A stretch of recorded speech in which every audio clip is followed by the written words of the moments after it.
doing this far north? The Knockmar army destroyed Galladoorn. Castle? Morta's troops are crushing everything inside. Welcome to the Infernal Brotherhood's Willow series. Today we're going to answer the question, who are the Knights of Galladoorn? We'd like to invite you to subscribe to this channel for more Willow content and like and share the video. The information is taken from the Willow sourcebook. The Knights of Galladoorn share an oath. I shall fight injustice with all my strength, not falter if my strength falls before my life departs me. Through dire peril of body or of spirit, I shall hold true. Always will I come when my fellow knights call. Every knight is my brother. The cause of one is the cause of all. Traditionally, there are no more than a few hundred knights at a time. Since the nation of Galladoorn had no standing army, the knights were more of a chivalric body. They were certainly warriors, but served as peace officers, administrators, and circuit judges. It was only in times of war that the knights would take a martial role in the kingdom.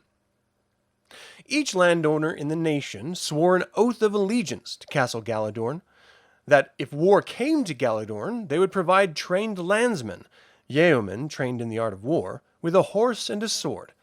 The soldier tax varied depending on the size of land the noble held, and some nobles took the responsibility more seriously than others, training them weekly. Others, however, took a more hands-off approach, with their landsmen unable to tell one end of a spear from another. They would report to Galladoorn, and the knights would separate the soldiers from the chaff. The latter returned to their fields.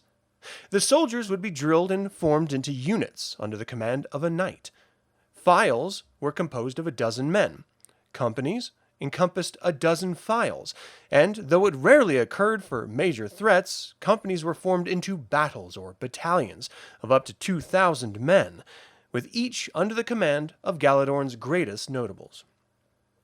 When Bavmorda began building up her army, Galladoorn made every effort to increase its knightly training. But even at its height, the Knights of Galladoorn were fewer than 1,000 in number. They led the army of Galladoorn, which consisted of 6,000 men and slightly more than 1,000 horses.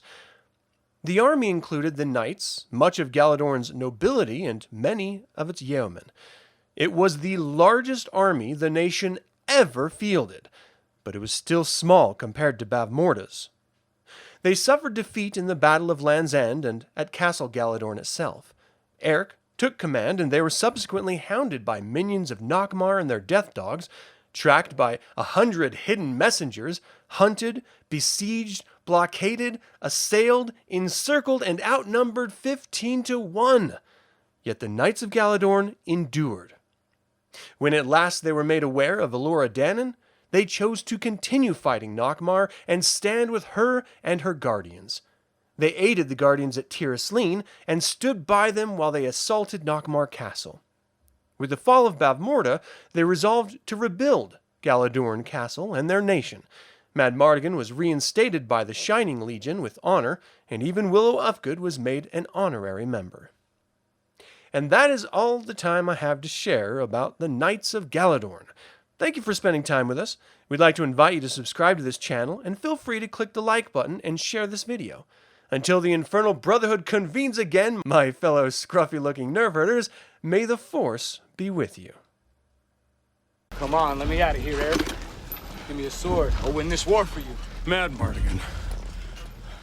I still serve Galladoorn. You serve no one. Remember? Sit in your coffin and rot.